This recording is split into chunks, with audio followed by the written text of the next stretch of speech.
मित्रांनो, बघा, पॉलिटिचा स्टडी जो आपण सुरू केला होता त्याच्यामध्ये आपण जे लेक्चर्स घेतलेले आहेत त्याच्यावरतीच आधारित MCQ जर बघायचे आहेत आपल्याला तर बघायचं झालं तर अशा प्रकारचे MCQ तुम्हाला प्रत्येक 10+2 लेवलवरती एक्झाममध्ये बघायला मिळतील आणि याच लेवलचे जे आहेत त्यांची जी काठिण्य पातळी असेल ते आपल्याला बघायला मिळणार आहे.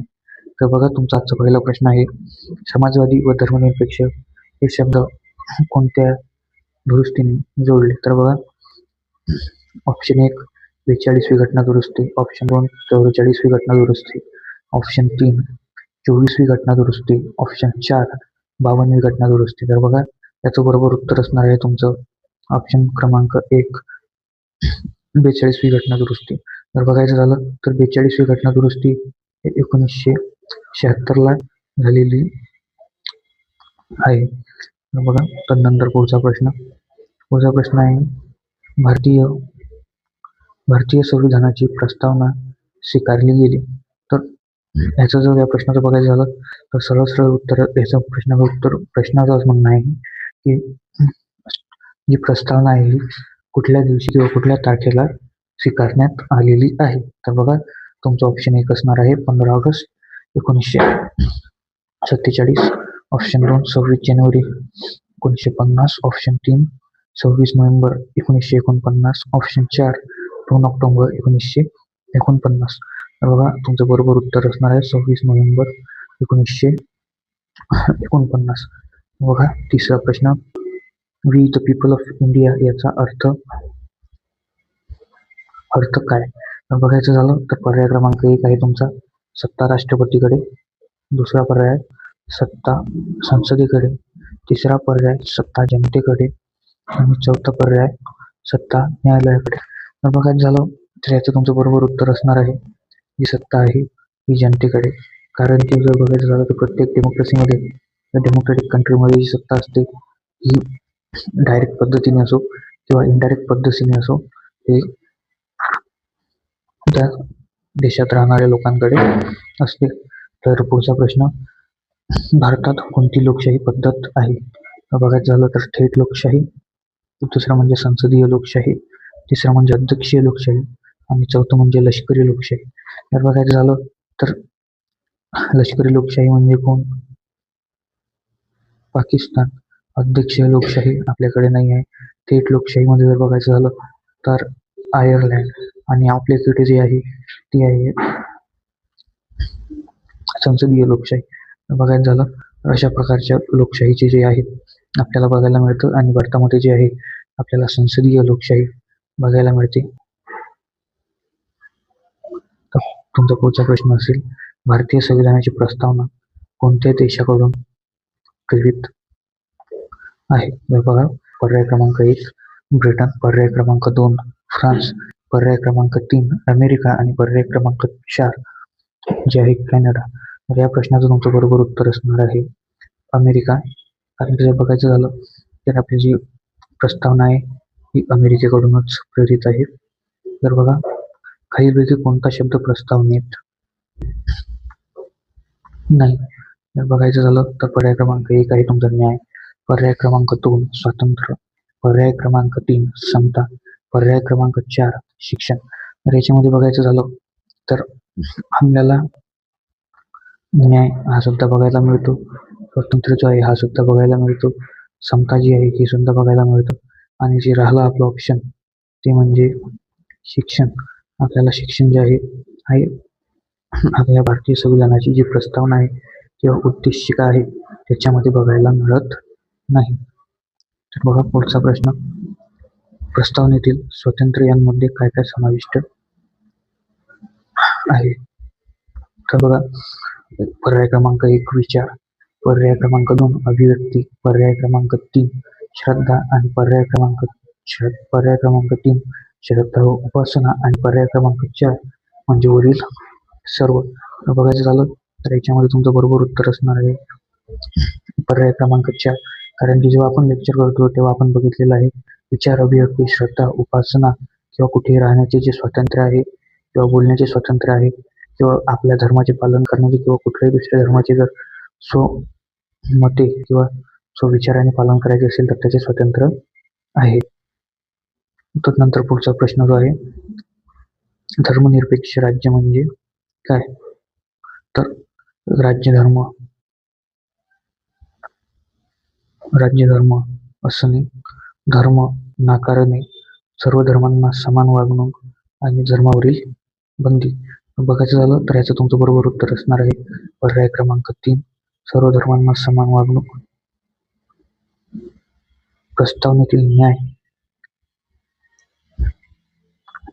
न्यायामध्ये काय समाविष्ट आहे? तुमचा पर्याय क्रमांक 1 असणार आहे सामाजिक, पर्याय क्रमांक 2 आर्थिक आणि पर्याय क्रमांक 3 राजकीय. बघायचं झालं तर हे तिन्ही जे न्याय आहेत हे आपल्याला संविधानाने दिलेले बघायला मिळतात. बघायचं झालं तर सामाजिक न्याय म्हणजे वर्णावरून कुठलाही भेदभाव होणार नाही. फॉर एक्झाम्पल जसं की बघायचं झालं तर वर्ण, जात, वंश, भाषा, लिंग यांच्यावरून कुठलाही भेदभाव होणार नाही.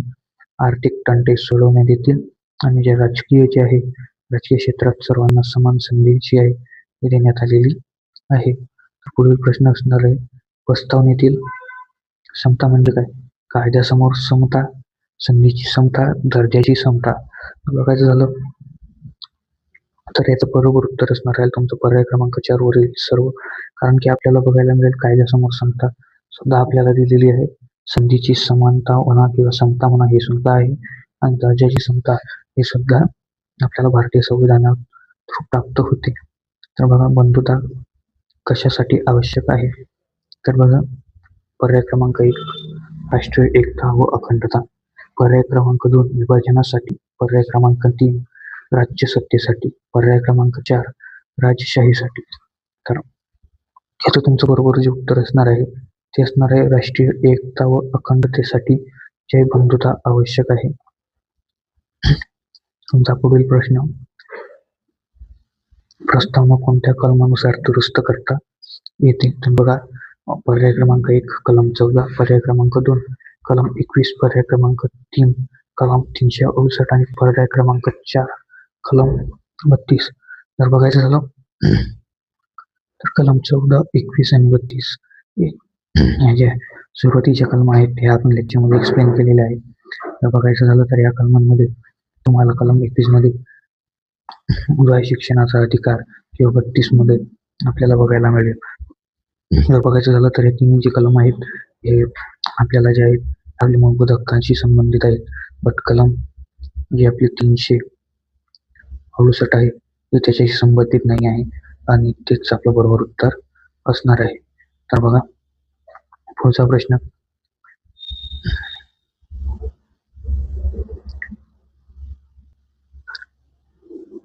प्रस्तावना संविधानाचा भाग आहे असे कोणत्या खटल्यात सांगितले? तर बघायचं झालं तर प्रस्तावना संविधानाचा भाग आहे असे कोणत्या खटल्यात सांगितले गेले? तर पर्याय क्रमांक 1 गोलकनाथ खटला, पर्याय क्रमांक 2 केशवानंद भारती खटला, पर्याय क्रमांक 3 नरवी मिल्क खटला आणि पर्याय क्रमांक 4 मनुका गांधी खटला. तर बघायचं झालं तर याचं तुमचं बरोबर उत्तर असणार आहे पर्याय क्रमांक 2. आणि पर्याय क्रमांक 2 काय तर बघायचं झालं तर याच्यावरती एक NDT व्हिडिओ आपल्या चॅनलवरती अपलोड आहे, तुम्ही बघितला नसेल तर बघून घ्या. कारण की केशवानंद भारती खटला जो आहे याच्यावरती बरेचसे प्रश्न आपल्याला एक्झाममध्ये एखाद वेळा विचारलेले बघायला मिळतात. तर पुढील प्रश्न जो असणार आहे तो असणार आहे, आर्थिक समतेसाठी कोणता शब्द आहे? तर बघा, पर्याय क्रमांक 1 लोकशाही, पर्याय क्रमांक 2 समाजवादी, पर्याय क्रमांक 3 धर्मनिरपेक्ष आणि पर्याय क्रमांक 4 प्रजासत्ताक. जर बघायचं झालं तर तुमचं बरोबर उत्तर असणार आहे समाजवादी. पुढचा प्रश्न, प्रजासत्ताक म्हणजे काय? प्रजासत्ताक म्हणजे राजा प्रमुख यांचे परंपरागत शासक निवडून आलेला प्रमुख किंवा लष्करी प्रमुख. तर याचं तुमचं बरोबर उत्तर असणार आहे निवडून आलेला प्रमुख. मग आपले जे राष्ट्रपती आहेत हे आपल्या भारताचे प्रमुख असतात. आणि जर बघायचं झालं तर यांची इलेक्शन डायरेक्ट इलेक्शन असतात, इनडायरेक्ट इलेक्शन असतात, म्हणजेच अप्रत्यक्ष इलेक्शन असतात. आणि ते त्यांच्या इलेक्शनमध्ये वोट जे आहे हे आपण निवडून दिलेले लोकसभा व राज्यसभेचे सदस्य जे आहे ते त्यांना निवडून देण्यासाठी काय करत असतात? मतदान करत असतात. त्या बघा, पुढचा प्रश्न, प्रस्तावना कशाचे प्रतीक आहे? राजकीय विचारधारा, सत्तेचा स्रोत, संविधानाची मूलभूत रचना आणि पर्याय क्रमांक 4 वरील सर्व. बघायचं झालं तर याचं तुमचं बरोबर उत्तर असणार आहे पर्याय क्रमांक 4 वरील सर्व. राष्ट्रीय एकता व अखंडता हे शब्द कोणत्या घटना दुरुस्तीने जोडण्यात आले? बघा, पर्याय क्रमांक 1 24वी घटना दुरुस्ती, पर्याय क्रमांक 2 42वी घटना दुरुस्ती, पर्याय क्रमांक 3 44वी घटना दुरुस्ती आणि पर्याय क्रमांक 4 52वी घटना दुरुस्ती. तर याचं बरोबर उत्तर असणार आहे तुमचं 42वी घटना दुरुस्ती. 42व्या घटना दुरुस्तीने जर बघायचं झालं तर आपल्याला टोटल जे आहे 4 शब्द भारतीय संविधानामध्ये ऍड केलेले बघायला मिळतात. त्याच्यामध्ये पहिला काय आहे? समाजवादी, दुसरा आहे धर्मनिरपेक्ष, तिसरा राष्ट्रीय एकता आणि अखंडता. हे झाले 4 शब्द हे 42व्या घटना दुरुस्तीने भारतीय संविधानामध्ये ऍड झालेले आपल्याला बघायला मिळतात. तर बघा, प्रस्तावनेला काय म्हणतात? परिचय, संविधानाचा आत्मा, संक्षिप्त सार किंवा पर्याय क्रमांक 4 वरील सर्व. तर याचं तुमचं बरोबर उत्तर असणार आहे वरील सर्व. बघायचं झालं तर बघा, हे झाले आपले टॉप 20 क्वेश्चन्स. हे झाले आपले टॉप 20 क्वेश्चन्स जे आपण बघितलेले आहेत. जर बघायचं झालं तर अशाच प्रकारचे प्रश्न जे आहेत आपण प्रत्येक टॉपिक वरती किंवा प्रत्येक संविधानाच्या भागावरती आणणार आहोत, जेणेकरून एक्झाम मध्ये कुठल्याही प्रकारचा जर प्रश्न जर येत असेल तर तो तुमचा आपल्या या सिरीज मधून कव्हर होणार. तर चॅनलला सबस्क्राईब केले नसल्यास चॅनलला सबस्क्राईब करा आणि व्हिडिओला लाईक करा. जय हिंद, जय भारत.